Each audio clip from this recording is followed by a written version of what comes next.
We are all familiar with food for the body, right? Nice thoughts, education for enriching the mind. But the third aspect, what about enrichment of my soul? How will I nourish my soul? I often ask the youngsters, young friends, they come and say, "Oh, I need to marry and I don't know whom to marry," and all that.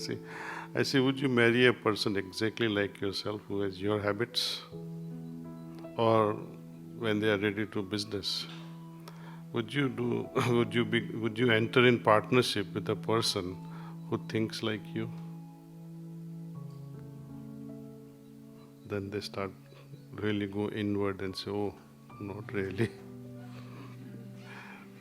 Then what changes would you want to make in yourself so that you become palatable, acceptable to others? It's not about yourself only that she should be fit for me. How fit are you for her? And that's why here also most people forget this consideration. See? So cleaning does help us in getting rid of lots of baggages we have, what we call also conditioning of the self. We get conditioned. I'll give you one small example. When they catch an elephant, wild elephant in the forest, they break it down. They train him. How do they train him? They tie his 4 legs with chains, 4 different trees. Then slowly and slowly it is domesticated. Then time comes. Because of this conditioning, even when you tie him up with a thin rope in a circus, on a plastic chair, he'll just stand docile, see? Because he's conditioned already now. If it wanted, it can bring down the entire circus tent and create havoc. But he becomes so docile because of this conditioning, see? We have also been conditioned over the years because of our actions, thoughts, intentions. Not only ours, but influenced by others as well. So we need to get rid of it little by little, little by little, little by little, and see the beauty oozing out from your innermost being. See? We have trainers also who helps us get rid of this through yogic practices. And each time you meditate, you will feel, yes, I have become lighter and so much is gotten rid of from my system. You'll feel some sort of a liberated feeling within yourselves. Transmission is another beautiful thing about this heartfulness way. Simply put, it's food for your soul.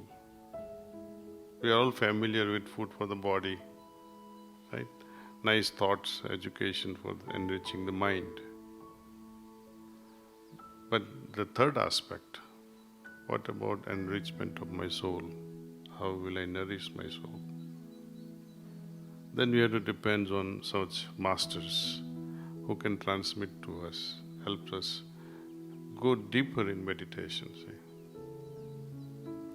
We have done this experiment so many times, and you can also try it with as many people as you like, and constantly you'll come to the same conclusion. When you have a group of 5 individuals who meditate with the same method but without transmission, and we have another 5 individuals with transmission, I assure you 5 out of 5 will have such an experience that will surpass the 5 controlled ones. And it's not more 50% or less, it will be close to 90% plus. I have yet to find even one person who says, I did not feel good after this meditation. No exception to this. And all the credits goes to this invention of pranahuti transmission. Without this transmission and cleaning of the samskars, this system is like any other ordinary system. Make this as your lifestyle, see. You have nothing to lose. In fact, all your efforts in business will be reduced considerably because your inner guidance will be so intense that the moment you close your eyes, you'll be guided. It's not just that you close your eyes and think of God. It will be wonderful if one has the ability to focus fully during that entire half hour thinking of God. But there will be times when problems are there. Instead of going towards God, feeling the presence of that love,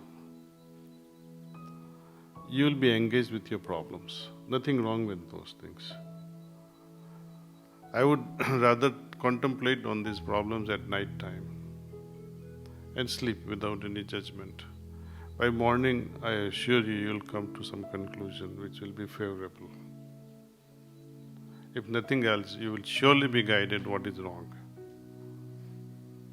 Because that is our nature. When we have to choose between mind and heart, what would you choose? Often we say it has to be the heart.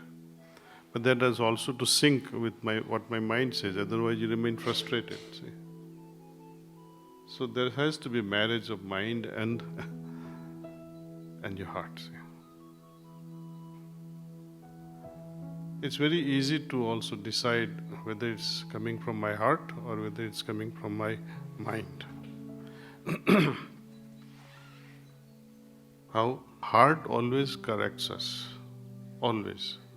Always. There is no exception to it. I'm yet to find an example of exception where heart misguides.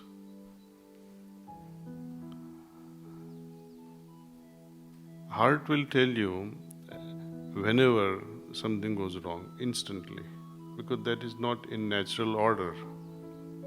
Anything that is natural and good for us, heart will not give a signal. For example, if I have to lie and say, oh, my name is Robert, something will happen to my heart at that time. The moment I move from Kamlesh to Robert, I'll miss one heartbeat. No? Your heart will become heavy. Instead of speaking the truth, which is natural, when I speak the lie, which is unnatural, heart will give a signal. So that's the beauty of the heart, see. And more we meditate, more and more we do this cleaning, the conscience we call the voice of the heart becomes clearer and clearer, see. We need heart, not only for spirituality, but also to run a family affair, to run business empire. Everything heart is involved. See. Heart that is selfish, heart that is compromised, heart that is restless, cannot make the right decisions. It has to be at rest. It has to be at peace. And that is possible just like that with this heartfulness practice.